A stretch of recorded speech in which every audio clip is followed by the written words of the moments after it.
정치권 소식을 들여다봅니다. 불사조 기자단, 경향신문의 박순봉 기자, 세계일보의 최영찬 기자, 오늘도 두 분 나오셨습니다. 어서 오세요. 안녕하세요. 야, 오늘 두 분이 마스크 색깔을 한 분은 흑, 한 분은 백, 흑백 대결이네요. 우리 최평께서는 회색으로. 저는 항상 회색 지대에서 균형을 잡고 있는 사람이니까요. 자, 먼저 국회로 가보겠습니다. 예산안을 두고 여야가 역대급으로 가장 심각하게 붙은 상황이다. 항상 예산안 여야가 다투긴 했거든요. 근데 이번은 정말 좀 센 것 같아요. 각자의 상황과 속내. 먼저 박 기자님, 여당 어때요? 사실 여야뿐이 아니고 지난주에 예산안이 어떻게 되는지 좀 고루 체크를 해봤었거든요. 네네. 근데 제가 그때 들었던 얘기들을 종합했을 때는 그래도 주말 내에는 예산안을 처리할 거다 이런 얘기들이 좀 많이 들렸었어요. 네네. 그러니까 예를 들자면은 해임 건의안은 나중에 하고 예산안을 먼저 처리하고 그다음에 해임 건의안 처리하는 방식으로 그게 가장 좀 그림이 좋다. 왜냐면은 해임 건의안을 지금 야당에서는 처리하겠다라고 일단 칼을 뽑아놓은 상태고 그렇기 때문에 아무것도 자르지 않을 수는 없는 그런 상태였었고, 그런데 또 해임 건의안을 해버리게 되면은 여당인 국민의힘 입장에서는 좀 대응을 안 할 수가 없는 거잖아요. 순순히 예산안을 같이 처리하는 그런 그림을 만들어주기가 어려우니까 그렇죠, 둘이 가장 좋은 그림은, 이건 이제 당내에서도 들었던 얘기인데, 해임 건의안 빼고 먼저 예산안 처리한 다음에 국민의힘이 자리를 뜨든지 아니면 이렇게 일종의 반항하는 그런 모습을 보여준 다음에 표결에 참여를 안 한 뒤에 해임 건의안을 처리하는 이런 그림으로 예상을 했는데, 사실은 예산안이 더 강하게 붙었던 거예요. 그러니까 예산안이 그 안에 처리가 될 수 있을 정도로 합의점을 찾았으면은 아마 이런 그림으로 갔을 가능성도 있었을 텐데, 결국 예산안이 예상보다 쉽지가 않았고, 특히나 이번에 이제 법인세를 중심으로 해가지고 양당이 입장 차이를 좀 뚜렷하게 보여주면서 이런 그림이 된 것 같고요. 지금 여당 분위기는 붙어볼 만하다라는 그런 분위기인 것 같아요. 그러니까 이게 처음부터 예산안에 관련해서는 여당은 해볼 만하다라는 그런 입장이 있는데, 왜냐하면 기본적으로 이 민주당이 수정을 할 때는 감액밖에 못 하잖아요. 그렇죠. 그러니까 깎는 절차밖에 못 받기 때문에 결과적으로 보자면은 여야 의원들 모두 자기들 손이 예산안을 타기를 원하는데, 야당 의원도 역시 마찬가지거든요. 자기 지역구 예산도 챙겨야 되고 하니까요. 그러니까 결국 끝까지 밀어붙이지는 못하지 않겠느냐. 그리고 또 끝까지 밀어붙이지 못할 거라고 보는 또 하나의 이유는, 끝까지 가서 정말로 예를 들어 민주당안을 통과시킨다거나 아니면 아무것도 통과가 안 돼서 준예산을 적용을 한다라든가 이런 상황이 오게 되면은 이 발목 잡기 프레임을 가동하게 될 텐데, 그럴 경우에 그래도 윤석열 정부의 첫 해 예산인데 이런 그 발목 잡기 프레임이 가동이 되면은 야당이 더 불리하지 않겠느냐, 이런 생각들을 하고 있기 때문에 좀 끝까지 붙는 그림이 있고, 그래서 또 오래 가는 것 같습니다. 그래요. 근데 민주당 입장에서는 그 원내 지도부에 대한 좀 답답함을 호소하는 분들이 좀 있는데, 같은 당에 왜 그러냐면은 왜 우리 당이 더 예산안을 못 통과시켜서 안달난 것처럼 보이게 하느냐. 야당인데. 근데 물론 그 여당이든 야당이든 국민의 세금을 받아서 이렇게 정치 활동을 하고 있는 이상, 물론 당연히 국정의 그 파트너십 책임자로서 그런 역할을 다 해야 한다는 마음은 아는데, 너무 왜 조급해하는 게 느껴지니까 오히려 여당한테 흔들림을 당하는 것 같다. 이런 얘기를 하거든요. 소위 말해서 이게 치킨 게임 이런 비유도 나오는데, 그러니까 그래서 지금 지도부 입장에서는 너무 그 안타까워하는 게 이거예요. 왜 여당이 국정의 운영 책임을 지고 더 통과를 시키려고 해야지 저렇게 뻔뻔하게 나올 수 있냐, 어떻게.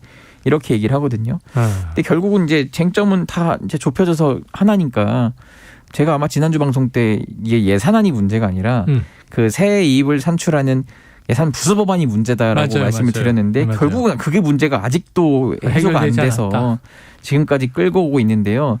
누가 더 잘 버티냐의 싸움 같아요. 여기서 만약에 민주당이 그래 당신들 하고 싶은 대로 하시오라고 그냥 양보를 하면은 또 일사천리 갈 수도 있는데, 그렇게 되면은 또 민주당은 또 당원들이라든지 등등 이거에 또 쉽지 않을 수 있어가지고 계속 더 누가 잘 버틸 수 있냐의 문제 같습니다. 참 이게 말씀하신 대로 희한한 게, 지금 다른 어느 때보다 야당이 예산안 처리에 더 지금 조바심을 내는 것 같긴 하고, 지금 저는 여당이 예산안 미뤄줘도 큰 문제 없다, 이렇게 지금 대범하게 대응하는 건 좀 처음 보는 것 같거든요. 하루하루 법정 기한 지나갈수록 조바심이 나는 건 주로 여당이었는데, 특이하다는 생각이 들어요. 자, 양당 의장실도 좀 부담이 있을 것 같아요. 국회의장실. 그렇죠. 아무래도 중재하는 역할을 하니까 그 최종 책임을 진다라는 생각이 있는데 그 국회의장이 또 물론 무소속이긴 하지만 이제 사실상은 민주당 출신이니까요. 네. 그러니까 이 정도 양보를 했으면 저쪽도 이 정도 양보를 해야 된다는 그게 암묵적인 그 정치권의 룰이 있는데 지금 통용되지 않고 있다는 게 민주당이 좀 많이 아쉬워하는 부분이 있습니다. 알겠습니다. 국회의장은 지금 15일 내일 모레로 날짜를 못 박았는데 이건 이제 이틀 지켜봐야 될 문제고요. 양당은 서로 예산안 치킨 게임 중입니다. 그런데 이제 윤석열 대통령 입장에서는 이게 내년도 예산이 윤석열 정부의 오롯이 첫 예산이란 말이에요. 1년짜리. 그래서 어제에 이어서 오늘도 이틀 연속 법인세 인하를 직접 언급하면서 초당적 협조를 당부하고 있는데 자, 박 기자님, 대통령과 대통령실의 속내는 어때요? 여당하고 같아요? 지금 이렇게 좀 예를 들어 법인세 인하는 꼭 해야 된다 이렇게 내세우고 있는 거고 뭐 이외에도 지금 이 노동시장 개혁 뭐 개정 뭐 이런 문제도 좀 강한 워딩을 내놓고 있잖아요. 이게 지금 소위 예전에는 이런 표현을 많이 제가 말씀드렸는데 윤석열 다움 뭐 이런 걸 좀 찾고 있다 이런 말씀을 드렸었는데 그게 어느 분야에 적용이 될 때는 좀 통하느냐 이런 걸 좀 나름대로 결론을 좀 내린 것 같아요. 일부는. 그러니까 예를 들자면 어떤 논란이 되는 얘기들이 있잖아요. 그러니까 예를 들자면 예전에 뭐 바이든 뭐 날리면 하여튼 이 논란이라든가 이런 것들은 논란이라고 볼 수가 있고 반대로 화물연대 파업 내지는 뭐 업무 뭐 중단 뭐 이런 거는 논쟁적인 요소가 있는 거잖아요. 그러니까 이제 이런 논쟁적인 요소에 대해서는 소위 윤석열 대통령이 보여주는 그런 추진력 같은 것들이 유효하더라. 그러니까 이제 논란이 되는 일에 대해서 추진력을 보이는 건 사실 지지율 하락으로 이어졌지만 화물연대 파업 같은 이슈에 대해서는 이게 원래 찬반이 있는 이슈잖아요. 그런데 그럼에도 불구하고 지지율이 올랐단 말이에요. 그러니까 그런 논쟁적인 요소에 대해서는 대응을 할 만하다. 이렇게 좀 판단을 한 것 같고 즉 이번에도 이 법인세 인하 같은 거는 윤석열 대통령이 해볼 만하다라고 판단을 한 걸로 보입니다.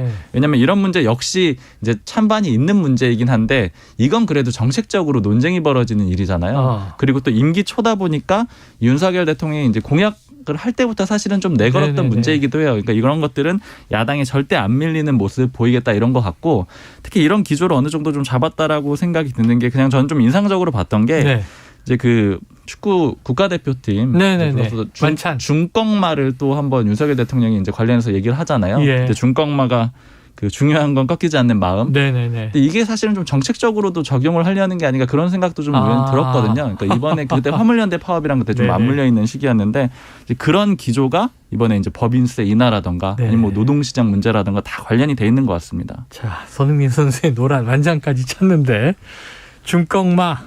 그러니까 이제 윤석열 대통령이 중요한 건 꺾이지 않는 마음으로 내가 생각하는 노선의 정책을 밀어붙이는 것이다.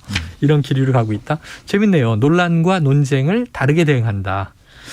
자, 뭐 노사 문제도 전통적인 거고요. 그리고 안보 이슈 같은 것도 전통적인 모든 이슈인데. 기조가 사실 지금 좀 그런 것 같아요. 물론 이제 그 중에서 어떤 말실수라던가 아니면 뭐 김건희 여사 관련된 그런 이슈에 대해서 물러서지 않는 경우에는 지지율 하락으로 귀결이 됐었거든요. 근데 이제 정책적인 건 나쁘지 않은 상황이었었습니다. 참사 같은 경우도 지금 이제 논란의 여지가 있는 거죠.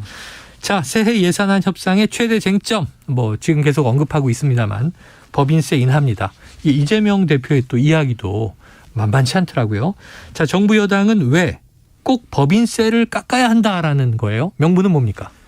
사실 이미 윤석열 정부에서 계속 강조를 해왔던 거는 이제 경제를 살리는 방식은 민간에서 찾아야 된다 이런 거잖아요. 그러니까 민간 주도로 찾겠다라는 거죠. 그러니까 예를 들자면 지금 경제가 어렵기 때문에 일자리를 만들어야 된다라고 치면은 예전에 문재인 정부에서는 세금을 좀 많이 걷어가지고 그걸로 이제 공공이 주도하는 일자리를 만드는 방식이었다라고 하면은 윤석열 정부에서는 세금을 좀 깎아주되 이제 그 여윳돈으로 어떤 민간의 회사들이 일자리를 스스로 만들어라 이렇게 압박을 할 가능성이 높아요. 그러니까 즉 그 첫 번째 단계로 법인세를 이제 깎아주고 명분을 찾겠죠. 법인세를 깎아줬으니까 그럼 그만큼의 돈이 굳었잖아. 그럼 그 돈으로 또 뭐 투자를 하든지 아니면은 일자리를 만들어라 이런 식으로 좀 압박을 할 가능성이 높고요.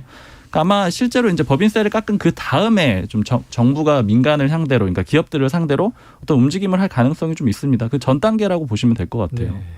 이게 MB 정부 때도 비슷한 논리였는데 그랬는데 그때 이 외환 금융위기 이후에 대기업들이 다 이 돈을 안 쓰고 유보금으로 쌓아둬서 기업들은 돈이 많아졌는데 정작 일자리 창출이라든가 이런 건 맞습니다. 어려운 불경기가 있었단 말이죠. 사실 지금도 돈을 모아놓고 있는 국면은 같죠. 네. 근데 이제 경기가 어렵기 때문에 못 쓴다 이런 식으로 명분을 댈 텐데 아마 법인세를 깎아주게 되면 이제 그에 합당한 뭔가를 내놓아라. 정부는 압박을 할 가능성이 것이다. 높겠죠. 네. 자, 반면에 민주당 이거 부자 감세다, 또 초부자 감세다 이런 얘기하면서 법인세 인하 반대하고 있습니다. 어제 이재명 대표와 한덕수 국무총리가 이 사안을 두고 부딪히기도 했어요. 자, 그러면 최 기자님, 민주당이 법인세 인하를 결사반대하는 이유 어떻게 설명됩니까? 소위 말해서 그 지금 정부 여당이 기대하는 건 낙수 효과인데 네, 실질적인 낙수 효과를 기대하기 어렵다는 건 과거 정부 사례에서도 이미 드러났다는 게 민주당 않느냐? 설명이고 그리고 이런 얘기를 합니다. 이번 그 법인세 감세 대상은 세전 이익 3천억 원 초과 기업들이에요. 네네네. 2019년 기준으로 했을 때도 84개사여서 우리나라 회사의 전체 0.01%라는 거죠. 예. 그러니까 그리고 또 각종 공제를 제외한 다음에 진짜 실효세율을 해봤더니 17.5%다. 이거는 영국과 일본보다도 낮은 네. 건데 자꾸 왜 우리가 뭐 글로벌 스탠다드에 맞지 않냐고 주장을 하느냐 네. 뭐 이런 식으로 지금 논리를 펴고 있고요. 반면에 지금 미국 같은 데는 오히려 대기업 증세에 나서고 있다. 네. 이렇게도 말을 합니다. 그렇기 때문에 일단 기본적으로 민주당은 오히려 초대기업들에 대한 좀 불신이 있기 때문에 그럴 바에는 법인세로 해서 좀 더 걷어서 뭐 지역 화폐 예산도 늘리고 뭐 복지도 늘리고 이렇게 쓰자 이런 주장을 계속하고 있는 겁니다. 네. 자, 그런데 뭐 아까도 얘기했지만 처음에 이 역대급으로 여야 예산안 관련해서 상황이 꼬여 있다. 그렇다면 왜 이렇게 정치권 협상이 안 되는 건지 짧게 한번 박 기자님 이유를 콕 집어 보신다면요. 예전에 국민의힘의 그 윤석열 대통령 당시 후보 시절에 네. 이제 그 캠프에 있었던 인사가 하는 말이 윤석열 대통령 기본적으로 여야를 떠나서 여의도 정치권에 대한 불신이 굉장히 강하다는 거예요. 그런 얘기가 있었죠. 네, 그게 강하기 때문에 예를 들자면 지금 주호영 원내대표가 협상을 하려고 하더라도 뭐 주호영 원내대표를 넘어서 야당을 일단 기본적으로 이 협상 대상자로 네. 생각을 하지 않는다라는 거죠. 그러니까 이 정치권을 기본적으로 믿을 수가 없기 때문에 여태까지 해왔던 방식들을 보면은 소위 검수완박 법에 대해서는 뭐 시행령으로 우회를 한다거나 아니면 예산안 같은 것들도 합의할 생각이 별로 없는 거잖아요. 네. 그냥 끝까지 밀어붙여서 여론전으로 돌파를 한다거나 네. 그러니까 이런 식의 방법들을 주로 쓰고 있는 거고요. 그리고 그 근간에는 이제 이재명 민주당 대표를 피해자라고 생각을 하기 때문에 기본적으로 아마 윤석열 대통령이 뭐 가정이긴 하지만 다른 당대표였다면은 관저로 불렀을 가능성도 네. 있을 것 같거든요. 근데 이재명 대표에 대해서는 기본적으로 피해자라는 생각이 강하기 때문에 피해자가 아니라 피의자인 거죠. 그렇죠. 피의자라는 생각이 강하기 때문에 결국에는 그 협상 대상자로 또 볼 수가 없다라는 그런 것들이 다 깔려 있는 것 또 같습니다. 이제 검찰 출신이어서 더 그런 것도 있겠네요. 네. 그러니까 무엇보다도 대통령이 어쨌든 국정 최고 책임자로서 좀 그런 협치에 손을 내미는 모습이 필요하다고 봐요. 근데 그러니까 그러면 이재명 대표가 부담스러우면 박홍근 원내대표라도 이렇게 소통하고 네네. 그런 끈을 유지했어야 되거든요. 여야 원내대표 같이 만나자 이렇게 관저로 부르거나 그런 식으로 했다면 제가 볼 때는 예산안 이거 이미 통과됐습니다. 네. 근데 그게 안 하니까 민주당도 사람인데 섭섭하지 않겠어요? 우리를 네. 뭘로 보고 대체 네. 협치 대상으로 안 보니까 이렇게 우리의 힘을 보여주겠어라고 그렇게 할 수 있지 않겠나 이런 생각입니다. 네. 자, 오늘 1부에서 제가 뉴스를 듣고요. 이거 좀 놀라운데 이게 뭐냐면 지난 7일에 김진표 국회의장이 관저 만찬을 했다는 거잖아요. 사부 요인이 모였다. 이렇게 얘기를 들었는데 이게 뒤늦게 알려졌어요. 약 일주일. 이 예산안 전국에서 이 회동도 그렇고 또 이 모임의 어떤 의미, 오간 이야기 그리고 왜 뒤늦게 알려지고 당시에는 이게 철저하게 이 보안 비공개였나? 박 기자님은 어떻게 이거 해석하세요? 지금 관저에서 만찬하는 거는 지금 거의 대부분 다 공개가 됐거든요. 네네. 독대를 한 것도 다 공개가 됐잖아요. 네네, 맞아요. 결국에는 이걸 누가 허락을 했느냐 이걸 생각해 보면 누구에게 도움이 됐느냐 생각해 보면 결국 이제 대통령이 좋은 일입니다. 그러니까 대통령이 지금 소위 MBC 이슈 때문에 도어 스태핑을 중단하게 됐잖아요. 그렇죠. 그러면서 이제 강조해왔던 소통의 한 창구가 막히게 된 상황이에요. 네. 다른 출구로 이 관저 만찬을 계속 활용하고 있는 거고요. 그러니까 예를 들자면 지금 여당 의원들하고 단독 만찬을 하고 이걸 대통령이 원치 않는데 공개가 된다라고 하면은 그 대상자는 굉장히 곤혹스러워야 되거든요. 그렇죠. 그런 분위기가 전혀 아니고 계속해서 공개가 되고 있고요. 예. 그러니까 결국 이거는 윤석열 대통령이 일단 공개를 한 것이라고 보입니다. 즉 민주당은 좀 요거에 대해서 볼멘 입장이에요?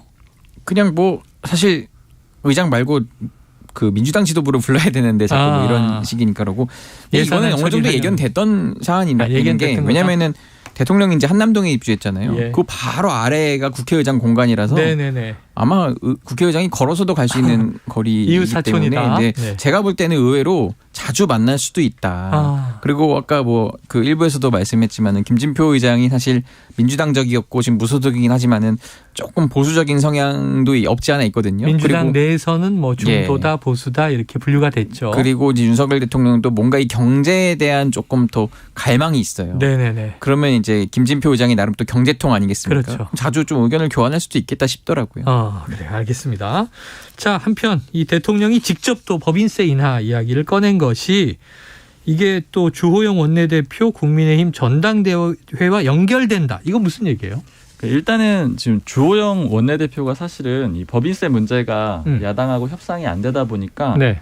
제3의 방안도 좀 고민을 했었거든요. 또 다른 절충안. 네, 그런 것들을 고민을 했는데 그걸 딱 고민하는 그 오후에 네. 윤석열 대통령이 법인세 인하는 반드시 해야 된다 이렇게 딱 못을 박아버렸거든요.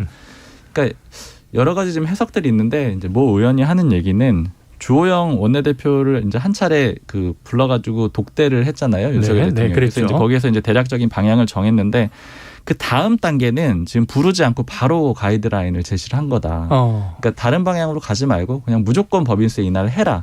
이렇게 딱 선을 그어버린 그런 그림이 됐고요.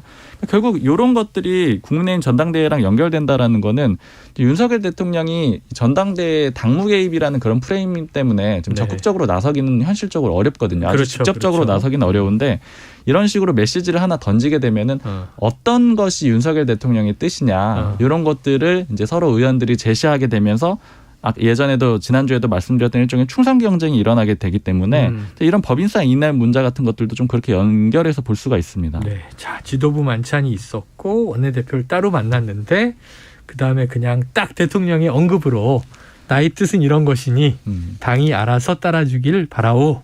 그러니까 결국에는 사실은 장제원 의원한테 힘을 좀 실어주는 그런 그림도 되었죠. 그럼 결국 김장연대잖아요. 그렇죠. 네. 지금 김장연대가 주호영 원내대표를 많이 때리고 있는데 물론 오늘은 또 장제원 의원이 좀 화해하는 그런 메시지도 내놓긴 했는데요. 네네. 지금 그러니까 여권 내에서 제가 오늘 이제 친윤계 모 인사하고 좀 통화를 해봤더니 네네. 대통령이 아직도 확실히 정리를 하지 않았다. 그러니까 누가 당대표가 될지 확실히 정리하지 않았다. 이게 지금 굉장히 일반론이에요. 왜냐하면은 김기현 의원도 뛰고 있고요. 그리고 권성동 의원도 뛰고 있거든요. 네, 그렇죠. 이것만 보더라도 정리가 아직 안 돼 있다라는 그런 의미가 되는 겁니다. 근데 다만 제가 지난주에는 이제 뭐 완전 경쟁에 가깝다 이제 이렇게 말씀을 드렸는데 요거에 대해서는 좀 의견들이 엇갈리더라고요. 왜냐하면 완전 경쟁도 있고 아니면 뭐 일부만 경쟁하는 과점 경쟁도 있을 수가 있잖아요. 과점 경쟁에 더 가깝다 이렇게 해석하는 사람들이 있습니다. 왜 완전 경쟁이 아니냐면 예를 들면 유승민 전 의원은 경쟁에 안 껴줄 가능성이 있는 거고 윤석열 대통령이. 네네네. 그리고 또 이제 안철수 의원하고 나경원 전 의원에 대해서는 좀 엇갈린 반응들이 있어요. 네, 그렇기 때문에 아마 이제 일부 예를 들면 뭐 김기현, 권성동 이런 일부 후보군들을 놓고 그 안에서 경쟁시키는 구도 아니겠느냐. 그래서 이제 과점 경쟁이다 이런 표현들도 나오고 있습니다. 네, 자 완전 경쟁은 아닐 수 있다. 교통 정리가 된 이후에 걸러서 경쟁을 할 수 있다. 지금 이런 이제 예상입니다.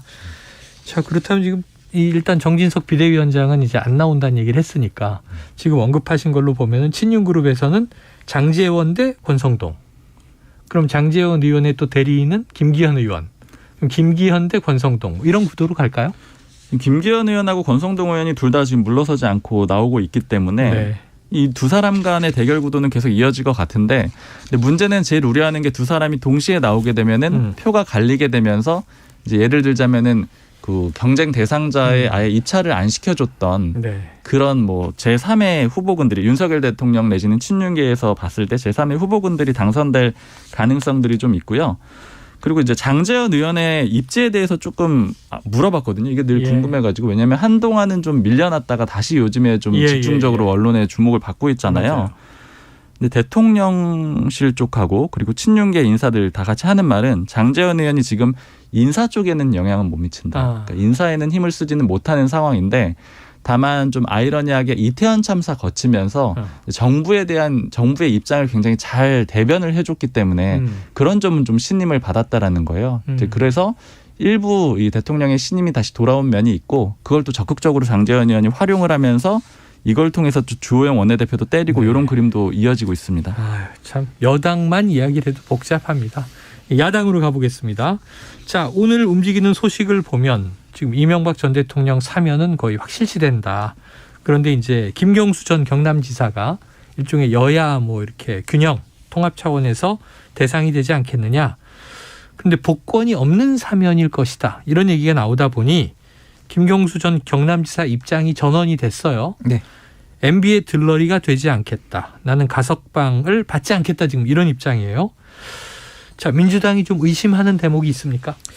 그러니까 민주당에서는 이렇게 보고 있더라고요. 사면만 시켜주고 복권은 안 해주겠다.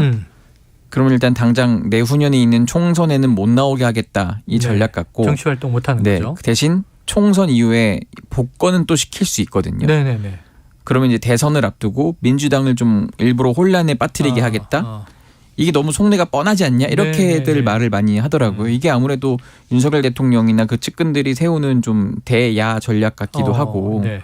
하여튼 그런 점 때문에 이번에 그런 사면해 주는 게 너무 진정성이 없다. 이명박 전 대통령 결국 사면시켜주기 위해서 그런 것 아니겠냐. 그러니까 지금 보니까 최경환 전 경제부총리도 가석방이 이미 됐지만 이번에 복권을 시켜주는 거잖아요.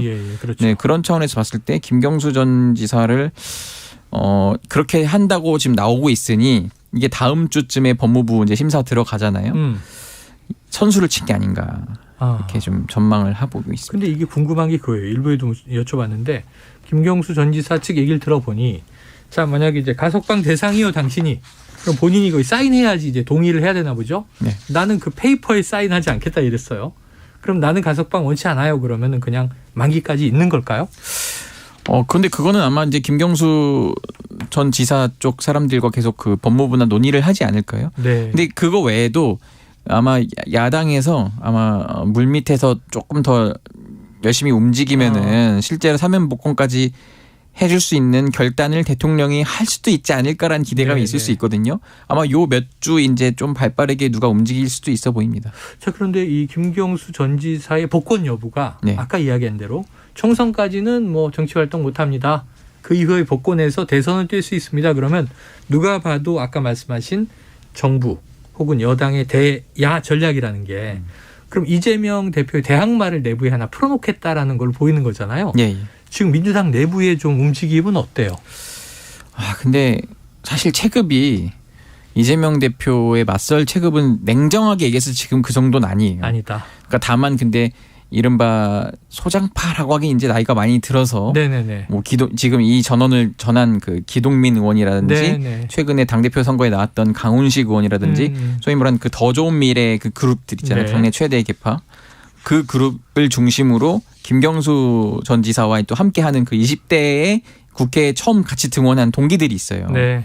거기가 이제 똘똘 잘 뭉쳐 있긴 한데 그 중에서 그럼 우리가 한번 누구를 대권 후보로 만들어 보자 으쌰으쌰 하면은 뭐 그런 조금 바람을 살짝 일으킬 수는 있어 보이는데 그러기 생각보다 김경수 전 지사의 그 뭐랄까 인지도랄까 이런 게 사실 전국적으로는 좀 약해요. 다만 그러니까 민주당에서 기대했던 거는 총선에서는 좀 소구력이 있을 수 있다 이런 말을 하는 거예요. 왜냐하면 지금 PK에 뛸 주자가 별로 없다는 거예요. 현역 의원 외에는. 그렇죠. 그렇기 때문에 예를 들어 뭐 굳이 김해에 나오지 않더라도 뭐 창원에 나올 선수라고 있으면은 이렇게 이제 PK를 중심으로 다시 연대할 수 있는 바람을 좀 일으킬 수 있지 않을까라는 기대감이 있는데 거기서부터 지금 말려버리니까 사실 속이 상한 면이 있죠. 그래요. 제가 이 뭐 여권 관계자가 오늘 하는 얘기는 뭐냐면은 지금 민주당의 상황에 대해서 여권에서 바라보는 그림은 우리 눈치 게임 있잖아요. 술자리에서 하는 게임. 1 하면은 그 다음에 2 하고 이렇게 가잖아요.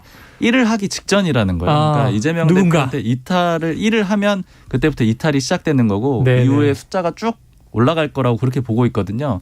이게 김경수 전 지사를 예를 들어 복권을 시켜주면은 일종의 구심점을 하나 만들어주기 때문에 예를 들자면 이 눈치 게임에서 1을 부르는 그 시점을 더 앞당길 수 있다라고 그렇게도 보고 있습니다. 촉진제가 된다. 자, 이거 뭐 또 여당이 이제 시각을 지금 일단 해석해 주신 겁니다. 지금 안 그래도 이재명 대표 관련 질문이 이제 거의 마지막 질문이 될 것 같은데 조금 전에 속보가 하나 왔습니다. 자, 검찰이요. 화천대유 대주주 김만배 씨의 재산 은닉에 관여한 조력자들, 공동대표 이모 씨, 또 이사 최모 씨, 이 인물들을 체포해서 이들의 주거지와 사무실 등을 압수수색하고 있다. 그러니까 대장동 관련 이 김만배 씨의 이제 조력자들을 체포했고 압수수색을 하고 있다는 거죠. 이게 이제 앞으로의 수사에 또 어떤 영향을 미칠지 지켜봐야 되는데, 자, 어제 요 얘기를 들어서 최 기자님한테 좀 여쭤보려고 했던 게, 이재명 대표 혼밥설, 또 뭐 주변에 한 20명밖에 안 남았다, 이런 얘기들이 이제 흘러나와서 실제 분위기는 어떤가요? 절대 그렇지 않습니다. 절대 그렇지 않다. 네. 제가 뭐 이재명 대표를 뭐 사랑하고 옹호하고 싶어서 그런 게 아니고, 네네, 객관적으로 기자니까. 이런 게 이제 아침 라디오에 나올 때마다 이제 그 의원들 몇 명 전화를 해봐요. 네네네. 포스트가 있습니다. 뭐 어느 지역에 누구 저희들이 나름 체크를 해볼 만한 의원들이 있어요. 그러면은 의외로 지금 그러니까 이 주권이 당원에게 넘어갔어요. 당 대표가 주인인 당이 아니라 당원이 주인인 당이 이제 많이 고착화됐어요. 근데 각 지역을 가보면 당원들이 난리라는 거예요. 이재명 대표 안 지키고 뭐 하느냐라고 의원이면 그 의원들도 그거에 영향을 받거든요. 왜냐하면 그분들이 결국 내후년 경선 때 그 공천권에 꽤 큰 영향력을 행사하기 때문에 그럼 안 따를 수가 없거든요. 그럼 대놓고 반기를 들기가 쉽지 않다는 거예요. 그렇기 때문에 굉장히 조심스럽게도 이제 이원우 의원이나 뭐 김종민 의원 이런 분들도 조심조심 이렇게 그 라디오나 이런 데서 나와서 발언은 하지만 대놓고 반기를 들기는 사실 쉽지 않고, 그리고 요즘은 옛날과 다르게 뭐 언론에서 주요 소위 말한 메이저 이런 언론들에서 아무리 때려도 이제 유튜브나 이런 데서 많이 그 이재명 대표를 굉장히 그 수비를 하고 있기 때문에 이런 걸 또 영향을 많이 받고 있더라고요. 그래서 지금 의원들은 이러지도 저러지도 약간 못한 그런 상황인 게 맞고, 뭐 혼밥설 이거는 보니까 신경민 전 의원이 출처던데 사실 확인을 잘 안 하고 일단 그냥 전원을 그냥 던진 것 같아요. 그렇기 때문에 그 정도는 아니고, 그럼에도 불구하고 제가 몇 주째 얘기하지만은 관망을 하는 의원들은 굉장히 많다. 그러니까 이원우 의원 말처럼 진짜 물증이 뭐라도 하나 나오면은 아마 돌아설 분위기는 확실히 있긴 합니다. 네. 자, 여기까지 정리하고요. 이 불사조 기자단, 이 코너가 참 이게 시사본부에서 자랑하는 심층 분석 코너인데, 이 지금 박순봉 기자, 최영찬 기자가 원년 멤버란 말이에요. 불사조 기자 1호 팀인데, 아쉽게도 최영찬 기자님이 오늘까지 방송을 하고 다음 주부터는 이제 기자단을 잠시 떠납니다. 뭐 신상 발언. 네, 제가 지금 회사를 옮기게 돼가지고 이직. 네, 한 모 경제신문으로 이제 가게 됐는데. 잘 된 거죠? 예, 뭐 그렇게 봐야 될 것 같기도 하고요. 뭐 시원섭섭한 게 있는데, 그 애정이 많이 가는 코너였고, 이게 그 KBS 1라디오 그 유튜브 채널에서 굉장히 핫한 그럼요. 네, 코너여서 저도 많이 그 작가님들 통화하면서 굉장히 배우는 것도 많고, 오히려 그 덕분에 또 취재해서 또 좋은 기사를 쓴 적도 있고, 이게 선순환 구조가 나름 되는 면이 있습니다.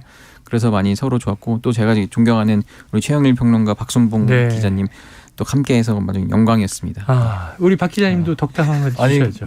약간 들어오기 전까지는 그냥 유쾌했는데 또 저렇게 얘기하니까 약간 울컥하네요. 울컥.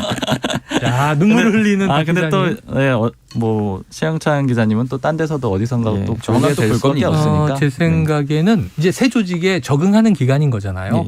사실은 외부 활동보다 원래 팬 기자니까 거의 이제 충실하고, 데스크 장악하면 또 방송 나오실 것 같은데 빨리 특종 한 5개만 터뜨리고 또 복귀하세요. 알겠습니다. 이런 인사가 무색하게 또 금방 볼지도 모르겠어요. 다 다음 주에 와버려. 그러면은 약간 부끄러울 텐데. 자, 앞으로 좋은 취재 활동 이어나가시고 정말 특종 기자로 대성장하기를 기대하면서 오늘 불사조 기자단 최영찬 기자를 보내주도록 하겠습니다. 지금까지 박순봉 경향신문 기자, 최영찬 세계일보 기자였습니다. 오늘 말씀 고맙습니다. 감사합니다.